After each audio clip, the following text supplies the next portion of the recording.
Satyabama Institute of Science and Technology, Chennai and Sriperumbudur.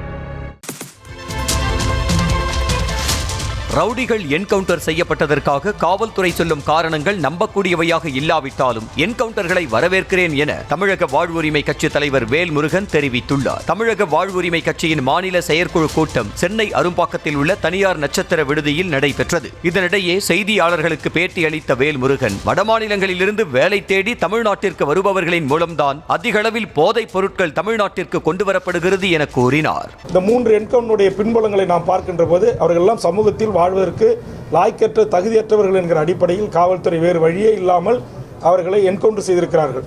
அதிலே காவல்துறை சொல்லுகின்ற கதை உண்மையா பொய்யா என்பது வேறு. ஆனால் அவர்கள் இந்த மனித சமூகத்தில் நீதியின் முன் நிறுத்தி தண்டிக்கப்பட வேண்டியவர்கள் என்பதில் எனக்கு மாற்று கருத்தில்லை. Satyabama Institute of Science and Technology, Chennai and Sriperumbudur.